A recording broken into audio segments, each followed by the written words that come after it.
Hey, what is up guys? Guitar Rock here, welcome back to another Blue Archive video. So as you guys can see, we have a 3-year anniversary Thanksgiving event coming really soon. Alright, so you can also pre-register to get extra gifts. Alright, so these are going to be given to you, I believe, regardless of whether or not you pre-register. But it's still pretty cool if you want to do that, alright? So basically it's just to get, I believe it's just to gather feedback and see how many players are trying to get back into Blue Archive. So right now you can see, this is going to be unique to the rhythm game. They'll be giving out a bunch of these things alongside with 2000 Pyroxenes. And it seems like they are also going to be giving out the anniversary gifts later on. You can see right here, on 25th, on day 4, you'll be getting another 1000 Pyroxenes, and on 26th, you'll be getting another 1000 Pyroxenes. So if I count correctly, you have 2000 here, and you also have another 2000 right here. So that should be 4000 in total. Plus, right now, if you guys are playing the game, you also have the free ticket right now. Literally, if you have done all of this, you will be able to get this particular free 10 pull ticket. So you're gonna get about 40 pulls if you start Blue Archive right now, or if you are trying to return to the game. That's pretty much the gist of it. So plenty of cool things happening in the game. So let's talk about what is happening in the Road to Anniversary. But first things first, we'll talk about what's happening this week. We're going to have Nagisa and Toki this week. Alright, so these two are limited characters that you want to pay attention to.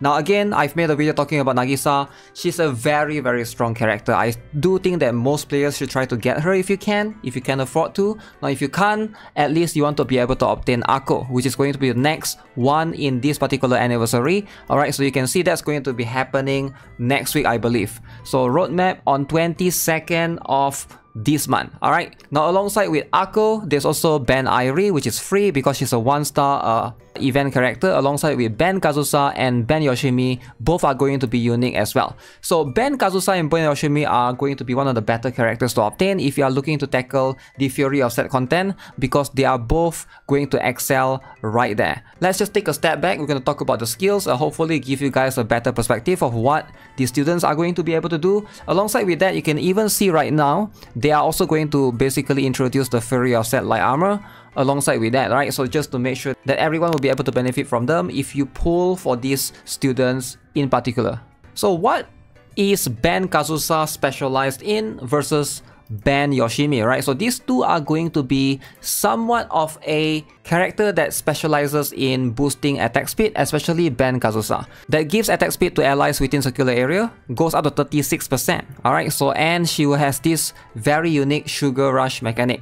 Now, the thing with Ben Kazusa and Ben Yoshimi is like they are both very strong together because of this Sugar Rush mechanic, right? So ideally you want to be able to get both of them and use them together. That's going to give you the better return. Now if you don't have Ben Kazusa and Ben Yoshimi, I guess Ben Kazusa is still manageable without needing Ben Yoshimi, but Ben Yoshimi feels like she needs Ben Kazusa more. Alright, ideally that seems to be the gist of it, right? So 35 seconds, she also increased her attack right here.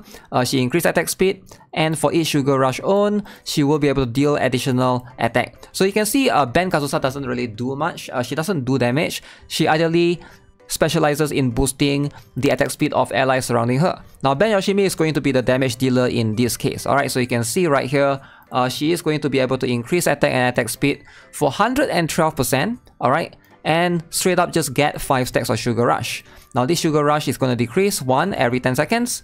This is going to help her in a normal skill. You can see every 10 normal attacks, she's going to deal up to 966% damage to one enemy, and damage is increased by 5% for every 1 Sugar Rush active on all allies. Now this is going to be insane, so the more Sugar Rush you're able to stack on all allies, the more they can do, right?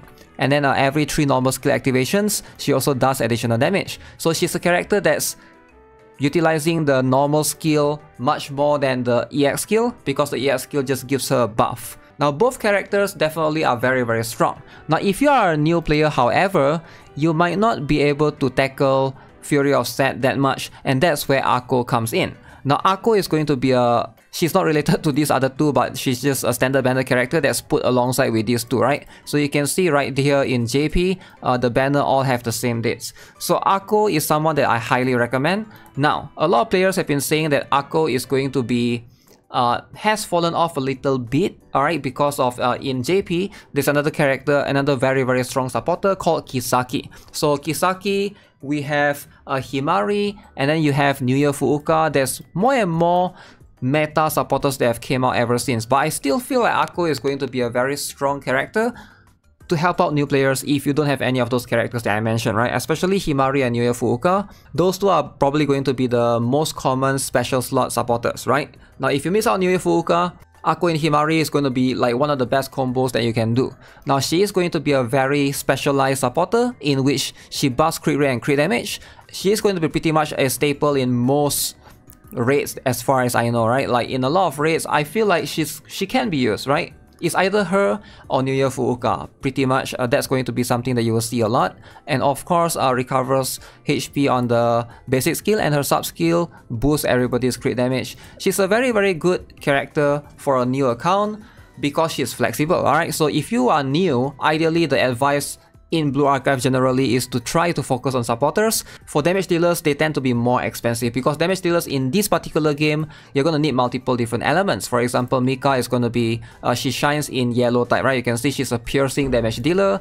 And then you have someone like, let's say Wakamo, which is a mystic type damage dealer. So it's going to be way more expensive for you to build a DPS character early on compared to building a supporter and then borrowing someone's DPS. That's always going to be my advice generally for new players coming into the game. And also, like, if you are new, the characters in this particular game scales off your account's level. So if your account is level 40, your character can only go up to level 40, right? And not to mention the gears as well. So you're losing a lot of stats if you use your own damage dealers. Of course, you still need to build your own damage dealers to proceed in story and such, but I'm just talking about in raids in general. If you can borrow someone else's one, you're gonna be able to tackle a lot of contents that ideally you're not supposed to be able to. It's somewhat of a hack, pretty much, right? So that's the general gist of it. We can see right here, this is going to be on next week, on 22nd of October. We even have dates right here, so make sure you guys mark your calendars in particular. Now let's talk about after that, right? After the 22nd of October, what happens? The next one we're gonna have is in November. So 5th of November, now we have 4 characters. Looks like we have 4 banners happening at the same time, which is pretty insane, right? And you can see the schedule is following the JP 1-to-1. So we got Kirara, we have Tsukuyo, we have Kaede, and Kaho. Now all 4 of these characters, you know what? I would say all of them will have their usage pretty much one way or the other. Maybe except for Kaho, I don't really see her being used much at all because like she's competing with Wakamo pretty much, right? So let's talk about Kirara. She's going to be the new character. What is she all about, right? She is going to be specialized in a very unique way, similar to a lot of the other students that was released recently, the banned students previously, alright? So she is going to be a Sonic type damage dealer. Alright, you can see right here, she changed her normal attacks to shots that deals 28%, additional damage, increase her attack by 51%, and reload immediately after skill activation. So every 30 seconds, she is also going to do additional 744% damage to one enemy. So a character that again specializes in normal skill pretty much. Increase critical damage by 26.6%, and her sub skill increase accuracy and ignore the normal attack delay. Now how good is Kirara? Sadly, she is a little bit niche for now because like there's not much usage, there's not much need for a character that specializes in boosted normal attack, especially for Sonic type, right? Maybe in the future, one Sonic type we have a Fury of Set, but for the time being, right, for Kirara, it's just, there's just no major places for you to use her, right? If Kurokage ever comes back, that's where already Swimsuit Hanako already shines, and Kurokage is the only Sonic type raid that we have right now. So there's that to consider, but I can see like one day Kirara can shine for sure. She is literally right after Akko and the banned characters, right? If you have any Pyroxenes, you should be pulling for these characters or these students instead. But if you really love Kirara's design, then definitely she is not going to be a bad character. So how about Kaede, Tsukuyo, and Kaho? So these 3 characters are already in the game, so we can just jump into the game and talk a little bit more about her. Let's talk about Kaho. Like I mentioned, I don't have Kaho, right? And I don't have a need for Kaho myself as well. She is a character, a DPS character, you can see, similar to a lot of other single target Mystic type character. She's a 5 cost damage dealer, and she deals 1415% attack as damage.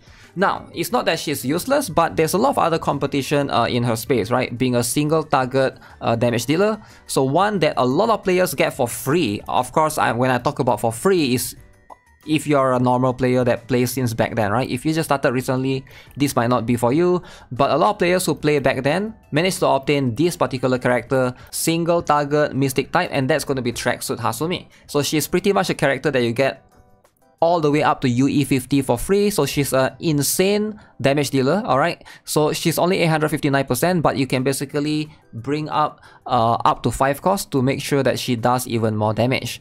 Now, alongside with her, Wakamo is a fast character that can pretty much do the same. So if you have Wakamo, so there's also less need for you to basically deal with you know, to try to build Kaho pretty much. There's also some players who prefer to malt alongside and they try to build Maid Ares. So that's also going to be an option for some players. They are looking for a single target mystic type character. So that's going to be pretty much those are the staple, right? So which is why you don't really need Kaho as much. There's sadly almost no use for her. Now the next one is going to be Kaede. Kaede is, I believe, she has definitely more usage, alright? She's a character that gives you barrier and it's going to last for 16 seconds. So she is on the special slot. Can be used in Fury of Set actually. There's some people that run her to try to protect your students from dying, and she's definitely useful in that sense.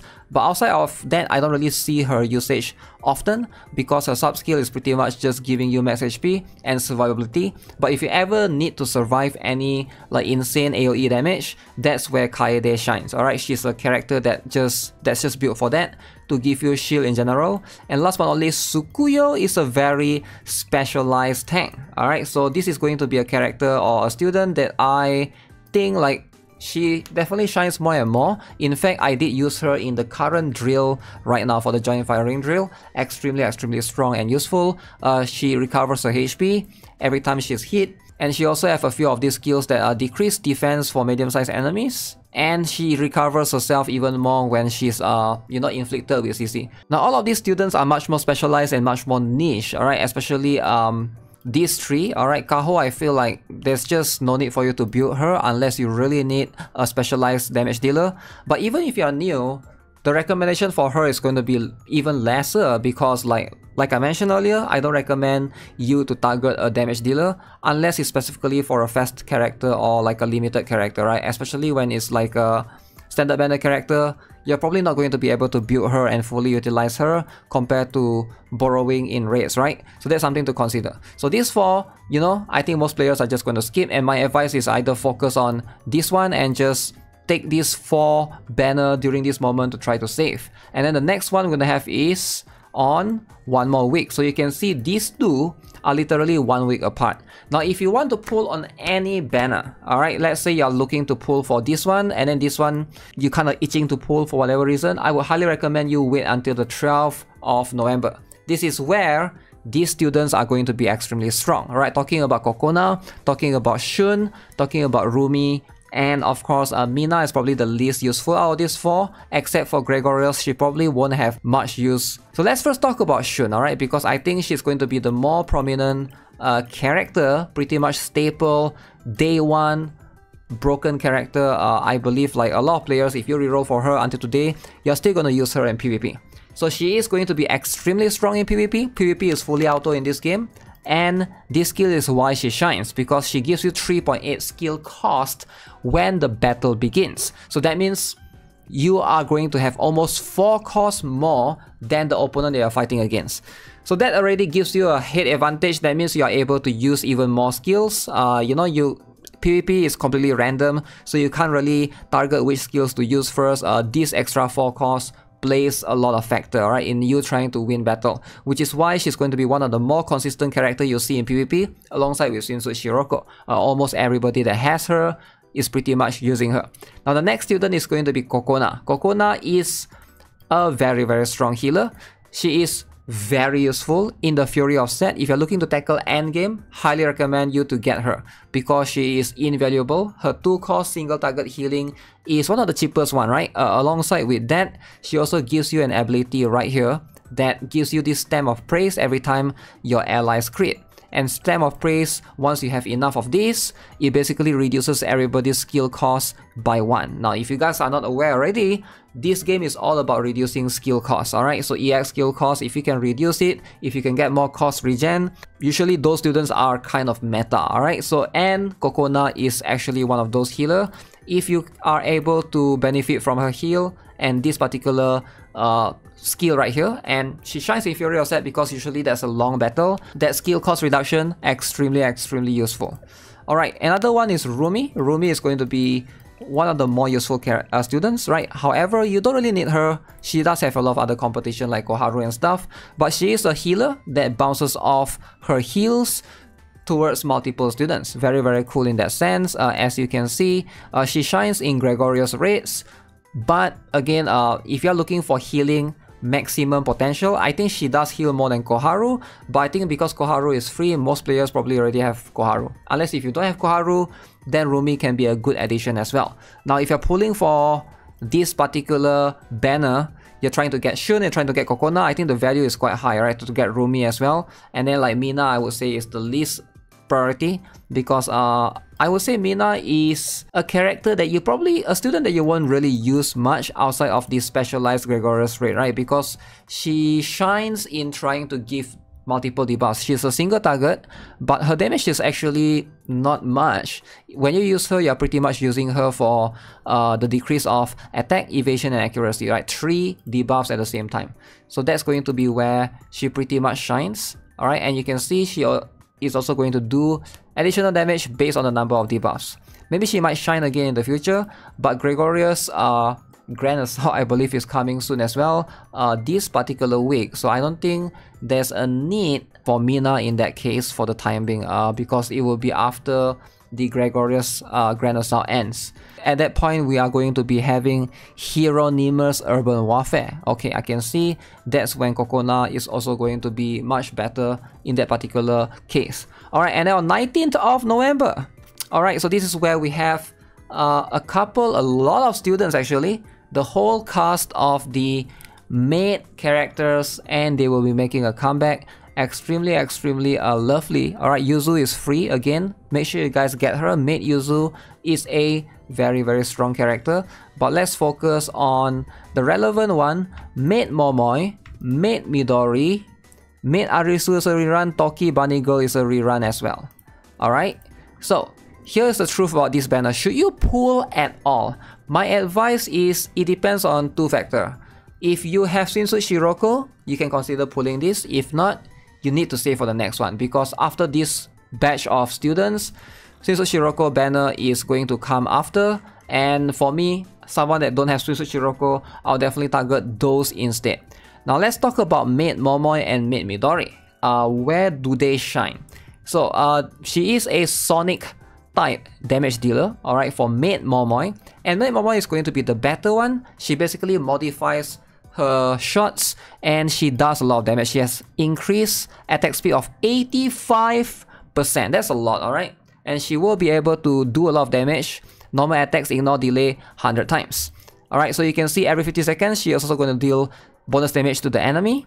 And she is a very insanely fast attack speed character. If there's ever a Sonic type, let's say Fury of Set in the future, I think that's where she will shine, right? She is, in my opinion, probably the best bunch of the, you know, Sonic type attack speed character. Alongside with that, we also have Maid Midori. So Maid Midori is going to be a little bit different. She specializes more in EX skill damage. You can see 1700% attack, but it's a single target. Again, we don't really have a need for Sonic type single target yet, right? Kurokage is a AoE boss, so single target and high multiplier character, we don't really have the need for her yet. It's not that she's bad, but it's just maybe in the story if you guys are pulling. But for now, you can see there's nothing like extraordinary that you are going to need her for, right?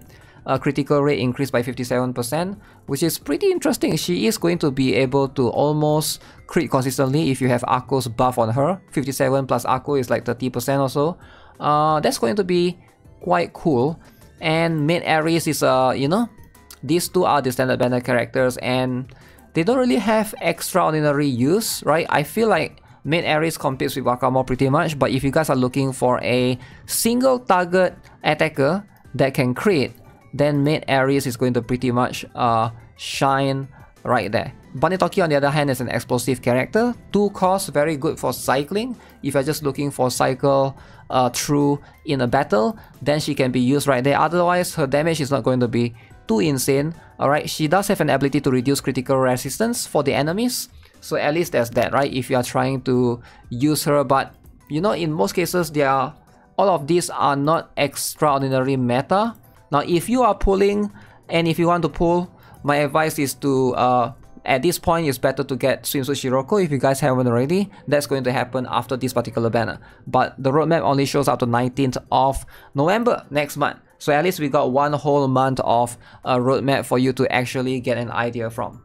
Alright, so that is going to be pretty much for this particular video. Again, to summarize, if you guys want to pull, these 2 are the limited characters, alright? The rest of these aren't limited, alright? These are all standard banner, standard banner, standard banner.